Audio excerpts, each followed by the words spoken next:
Hello and welcome again. Today we are going to be finishing the book of Hebrews. We're going to be in Hebrews chapter 13, so you can open up your own Bible. You can follow along on the screen if you would like. My name is Nathan House, and I am with the Houston Church of Christ in Houston, California. And if you could like or subscribe to this video, that would be appreciated. So let's get into this and let's finish our book today. What a great book this has been. I hope it's been a study that you've enjoyed and been benefited from. And again, I want to kind of lay a little bit of groundwork before we get into, a little bit of a reminder, I should say, before we get into this last chapter. But what's happening here is the writer of the book of Hebrews is showing the superiority of those things pertaining to Jesus Christ. He's a better sacrifice, a better high priest. And so these are all things contrasted with those things that the Jews were clinging to. They were clinging to Judaism. They were clinging to all of these things. And so the writer of the book of Hebrews is encouraging them to let go of those things pertaining to Judaism and to hold on to Jesus Christ. So it's a call to remain faithful to Christ. It's a call to remain faithful to Christ through difficulties. Going back to chapter 10, right? We are not those who shrink back. He talks about those who live, we live by faith there in chapter 10. If you went back and look at that again, he says there in chapter 10, verse 38, but my righteous one shall live by faith. And so he's encouraging them to hold on to Jesus Christ through whatever difficulties they're going through the challenge, the temptation maybe to return to Judaism. And again, there would have been a lot of pressure for these early Christians who were coming out of Judaism. Imagine the challenge it would have been to leave everything your family had been, everything that your culture had been, to leave these things. And again, that didn't mean you had to give up some of the cultural aspects, but the religious aspects were totally changed. And so what challenging lifestyle change that would have been. Anyways, in this chapter, we're not going to read the whole chapter, but I would encourage you to quickly go through and look at on your own some of the great things he says to them, the challenges that he makes to them, and what a beautiful chapter this is. I will draw your attention real quickly to one of my favorite verses here in chapter 13, verse 5. He says, keep your life free from love of money and be content with what you have. And again, it is not easy to be content, is it? We look at all the things around us, what people have, what we don't have, and we struggle with this. We want what others have. If you like to write in your Bible, I would cross-reference this right here with Philippians chapter 4, verse 11, where the Apostle Paul says, for I have learned in whatever situation I am in to be content. And Paul writes Philippians from jail. So here the Hebrew writer says we need to be content with what we have. Why should I be content? Here is a great reason to be content. Because Jesus has promised, because God has promised, I will never leave you nor forsake you. And this promise is seen in other passages. You see it in the book of Joshua, chapter 1. You see it in Deuteronomy 31. Jesus at the end of the Gospel of Matthew says, and lo, I am with you always, even to the end of the world. So here is this beautiful promise. I'll never leave you nor forsake you. Should we be able to be content with that? Regardless of whatever kind of car we have or whatever kind of home we have, should we be able to be content with knowing that we have this promise, if we are a child of God, that he will never leave us, never forsake us?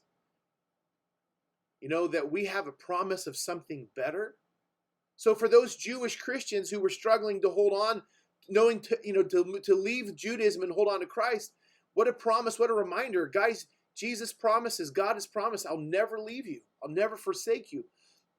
He comes down here. I want to skip all the way down to here in verse 10, where we're going to talk a little bit more detail about a very interesting, I hope, interesting aspect of this last chapter. So the Hebrew writer says, we have an altar. Who's the we? He's talking about those who are holding on to Jesus Christ, those who are faithful to Jesus Christ. We have an altar.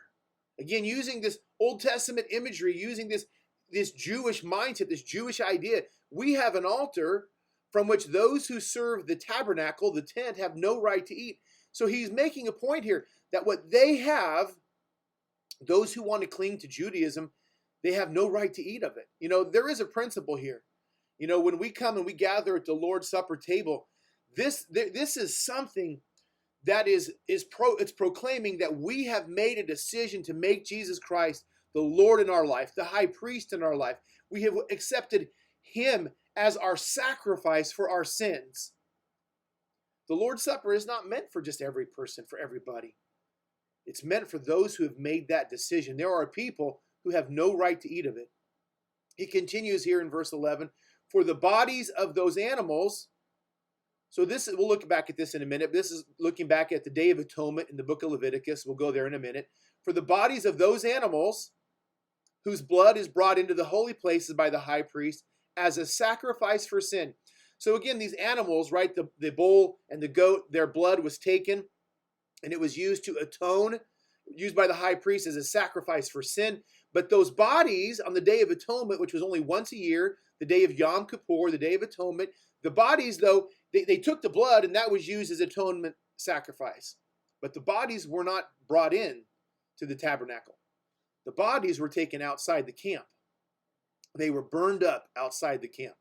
And you can, again, see this going back to the book of Leviticus, chapter 16. I highlighted it so you can see the Day of Atonement is under consideration. You draw down here to verse 24.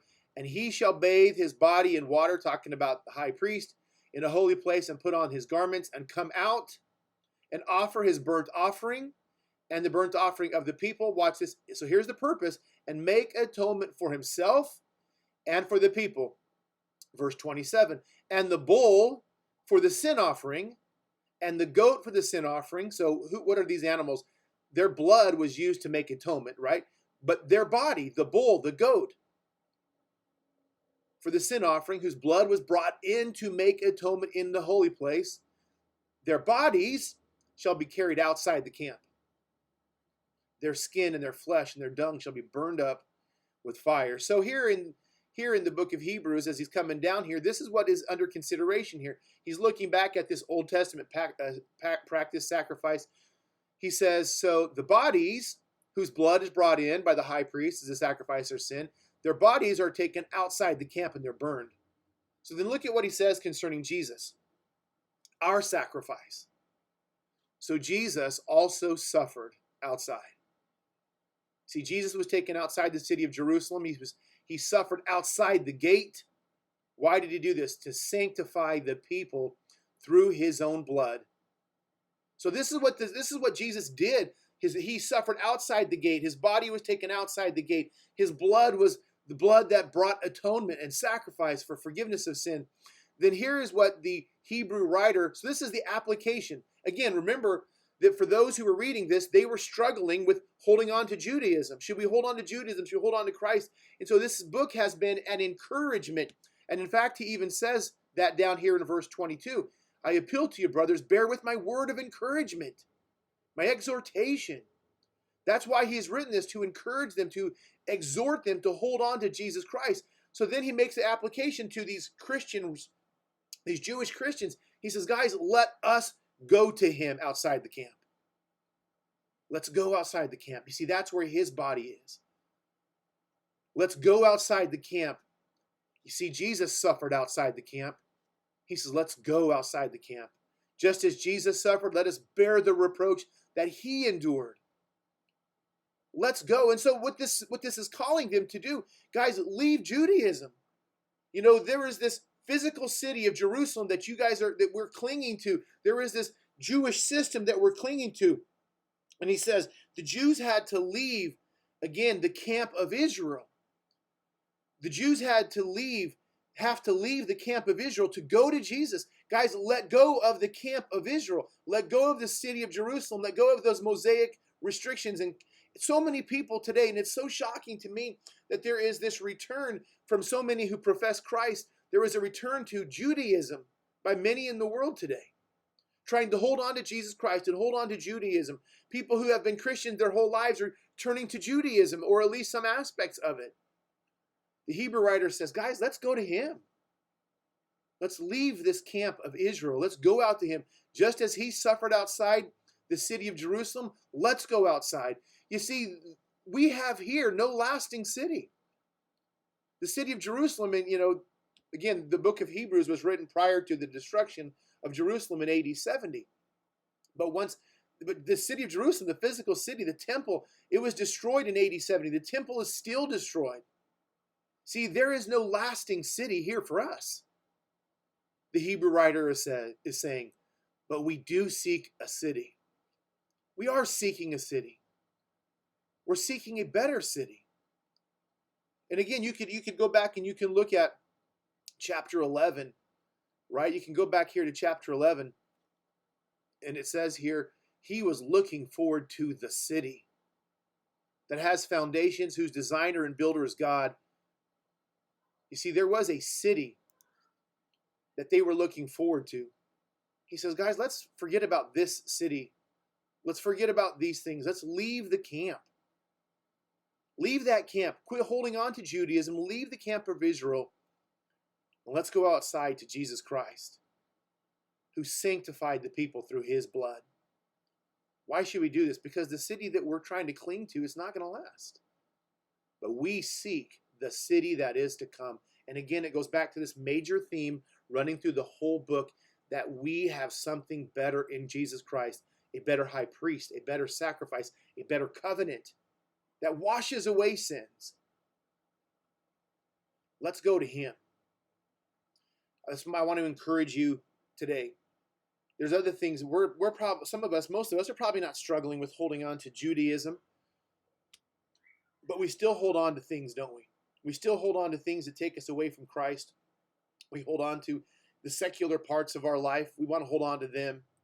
We want to try to be someone who walks with Christ while holding on to sin, while holding on to secular beliefs and secular ideas. We're holding on to, whatever. Jesus Christ went outside the city and he suffered. The Hebrew writer says, guys, let's go to him. Let's go to him. Look at verse 13. Let's go to him outside the camp. And let's bear the reproach he endured. Why should I do this? Because we seek a better city, a better homeland, better promises. I hope you guys have enjoyed the study of the book of Hebrews. And thank you, and God bless. You guys have a great day.